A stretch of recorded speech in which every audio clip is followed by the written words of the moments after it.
Equivalent circuit of op-amp यानी operational amplifier. जैसे कि हम जानते हैं ओपैम्प की 2 इनपुट्स होती हैं, एक होती है इन्वर्टिंग, एक होती है नॉन इन्वर्टिंग, जो कि एक दूसरे से ऑपोजिट होती हैं। एक में पॉजिटिव सिग्नल भेजते हैं, एक पे नेगेटिव सिग्नल भेजते हैं, जो कि इनपुट रजिस्टर से कनेक्टेड होती हैं। और इनके इनपुट पे जो वोल्टेज होती है उसे डिफरेंशियल वोल्टेज कहते हैं, जिसे VD से डिनोट किया जाता है, यानी कि V2 माइनस V1। यहाँ पे डिफरेंशियल वोल्टेज होती है जहाँ से हम इनपुट रजिस्टर से इसे सेंड करते हैं। और इस पे 2 सप्लाई होती हैं, जो कि एक पॉजिटिव में होती है VCC, VEE नेगेटिव में होती हैं।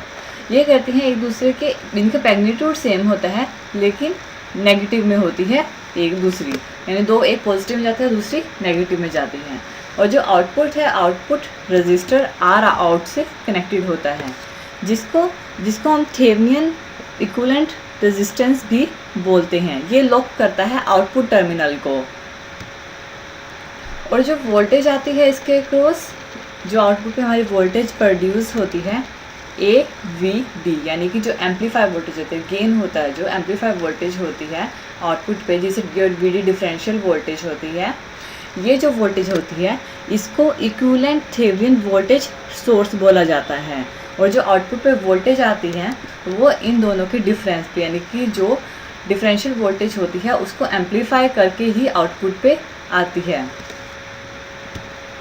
इस तरह हम कह सकते हैं कि जो आउटपुट होती है वो डायरेक्टली प्रोपोर्शनल होती है डिफरेंस ऑफ इनपुट वोल्टेज की, यानी जो आउटपुट पे आ रही है वो जो डिफरेंशियल वोल्टेज होगी वो एम्पलीफाइड वोल्टेज आएगी हमारी।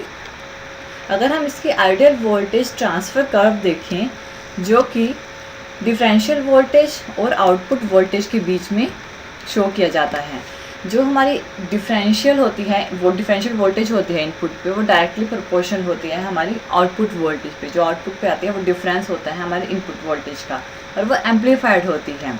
इसलिए इसका कर्व क्या होता है, इस तरह का बनता है। जैसे जैसे डिफरेंशियल वोल्टेज इंक्रीज़ करती है, आउटपुट वोल्टेज भी इंक्रीज़ करती है। लेकिन और ये जो पॉइंट होता है इसको हम पॉजिटिव सैचुरेट वोल्टेज बोलते हैं। ये सारा ये जो पार्ट है ये पॉजिटिव, यानी कि जो ओपैम्प की positive terminal, non inverting terminal पे था जो सिग्नल जा रहा था, उसके लिए वर्क करता है। और एक टाइम के बाद ये कर्व लीनियर हो जाता है, जिसे नॉन लीनियर सैचुरेटेड रीजन कहते हैं। और सेम कंडीशन नेगेटिव, जब जो हमारा सिग्नल इन्वर्टिंग टर्मिनल पे जाता है, सेम वो इस पार्ट में बनेगा, नेगेटिव पार्ट में, और उसका भी कर्व सेम ऐसे ही बनता है, लेकिन ऑपोजिट बनता है, क्योंकि एक में हम पॉजिटिव वोल्टेज सप्लाई करते हैं और एक में हम नेगेटिव वोल्टेज सप्लाई करते हैं। यहाँ पे नेगेटिव सैचुरेशन होगा, इसमें नेगेटिव वोल्टेज सप्लाई करेंगे। और ये जो कर्व होगा ये नेगेटिव सैचुरेशन वोल्टेज को शो करेगा। और ये जो कर्व है सारा, जो हमने इनपुट पे दिया था, इनपुट पे सिग्नल दिया था, ये हमें स्लोप A को शो कर रहा है, यानी हमारे गेन को शो कर रहा है, एम्पलीफाइड सिग्नल को शो कर रहा है। और सेम पॉजिटिव टर्मिनल की तरह हमारे नेगेटिव में भी एक ऐसा पॉइंट आएगा, नेगेटिव पार्ट में भी, जो कि लीनियर हो जाएगा, यानी कि ये चेंज नहीं होगा, और इसको नॉन लीनियर सैचुरेशन रीजन बोलेंगे। ऐसे ही पॉजिटिव में एक नॉन लीनियर सैचुरेशन रीजन आता है और ऐसे ही नेगेटिव में एक नॉन लीनियर सैचुरेशन रीजन आता है। इस तरह हम कह सकते हैं कि जो हमारी डिफरेंशियल वोल्टेज है, जो हमारी आउटपुट आती है, और जो डिफरेंशियल वोल्टेज है वो डायरेक्टली प्रोपोर्शनल होती है। अगर हम डिफरेंशियल वोल्टेज इनपुट पे अगर हम चेंज करें, उसके पोटेंशियल को चेंज करें, तो आउटपुट के वोल्टेज के पोटेंशियल भी चेंज हो जाएगा।